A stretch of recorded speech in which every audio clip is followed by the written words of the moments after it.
Radhe Radhe everyone. आप सभी को सकट चौथ व्रत की बहुत बहुत शुभकामनाएं।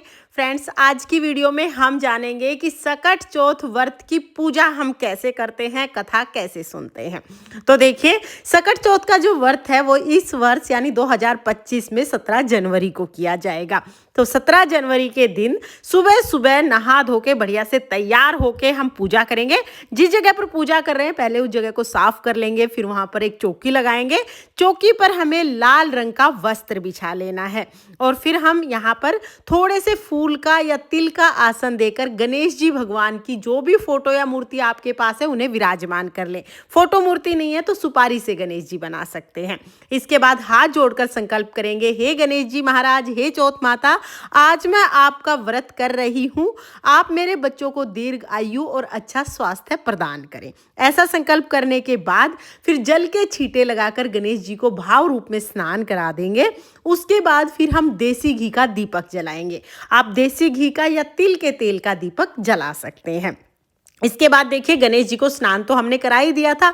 अब हम वस्त्र के रूप में गणेश जी को कलावा समर्पित कर देंगे और आपके पास अगर जनेऊ है तो आप जनेऊ भी समर्पित कर दीजिएगा। अगर आपके पास जनेऊ नहीं है तो कोई बात नहीं, वस्त्र के रूप में आप सिर्फ कलावा यानी मोली भी समर्पित कर सकते हैं। फिर हम भगवान गणेश जी को रोली से तिलक करेंगे, दीपक को भी तिलक करेंगे और तिलक के ऊपर हम तिल समर्पित करेंगे। आप इस दिन दिए में भी तिल जरूर डालें, क्योंकि जितने तिल चटकेंगे ना उतने आपकी संतान के कष्ट कटते हैं। उसके बाद फिर दुर्वा घास आपको मिल जाए तो बहुत अच्छी बात है। आप दुर्वा घास गणेश जी को जरूर समर्पित कीजिएगा। साथ में लाल रंग के फूल समर्पित कीजिएगा। लाल ना मिले तो जो फूल मिल जाए वो समर्पित कर दीजिएगा। इसके बाद हम तिलकुटा समर्पित करते हैं यानी तिल समर्पित करते हैं। तो तिल को भून के कूट के उसमें मीठा और थोड़ा सा घी मिला के तिलकुटा बनाते हैं।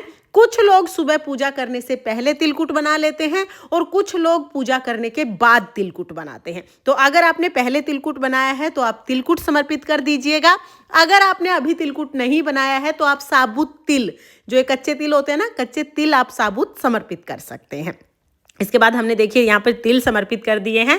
फिर हम जल समर्पित कर देंगे और उसके बाद हम दक्षिणा समर्पित करेंगे। फिर हम चौथ माता के लिए साड़ी समर्पित करेंगे। साड़ी और उसके ऊपर आप कुछ सुहाग का सामान भी रख लीजिएगा। देखिए, अगर आपका पहला व्रत है, अगर आप पहली बार सकट चौथ का व्रत कर रहे हैं, फिर तो आपको साड़ी और थोड़ा बहुत श्रृंगार का सामान जरूर समर्पित करना है। लेकिन अगर आप बहुत सालों से व्रत कर रहे हैं तो फिर आपकी मर्जी है। आप चाहें तो साड़ी समर्पित कर दीजिएगा, नहीं तो आप सिर्फ तिल भी समर्पित कर सकते हैं। तो यहाँ पर हमने साड़ी और सुहाग का सामान समर्पित कर दिया है। इसके बाद हम कथा सुनेंगे। तो अपने हाथों में थोड़े से तिल लेके फिर हम सकट चौथ व्रत की कथा सुनेंगे। देखिए, सकट चौथ व्रत में कथा सुनने का बहुत ज़्यादा महत्व है, तो कथा आप जरूर सुनिएगा। कथा का वीडियो आपको चैनल पर मिल जाएगा, लिंक मैं आपको डिस्क्रिप्शन में दे दूंगी, आप वहाँ से देख लेना। कथा सुनने के बाद जो हमने हाथ में तिल लिए हैं, ये तिल हम गणेश जी को समर्पित करेंगे और थोड़े से दिए में डाल देंगे, थोड़े से जल के लोटे में समर्पित कर देंगे। इस तरह से हमें ये तिल समर्पित करने हैं।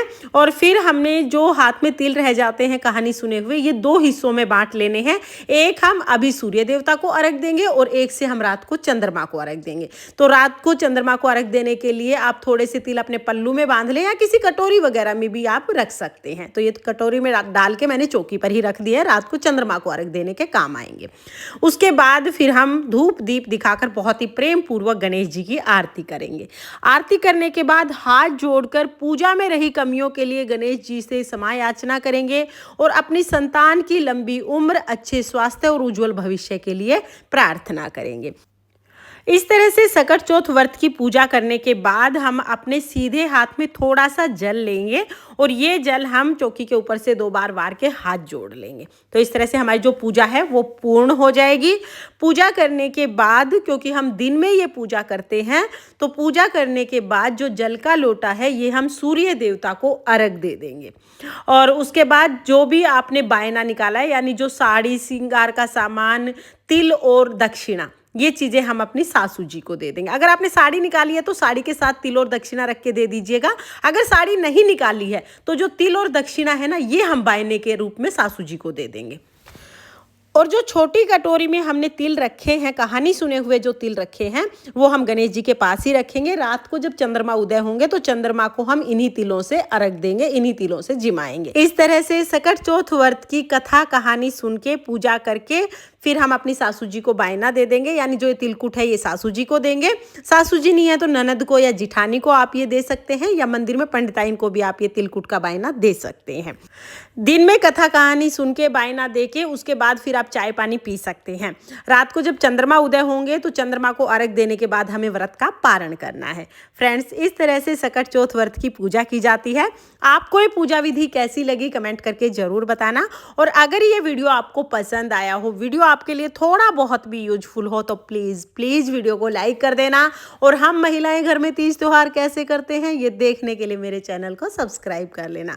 भगवान गणेश जी की और सकट चौथ माता की कृपा आपकी संतान पर सर्वदा बनी रहे, इसी कामना के साथ फिर मिलेंगे किसी और वीडियो में। तब तक के लिए जय सकट चौथ माता।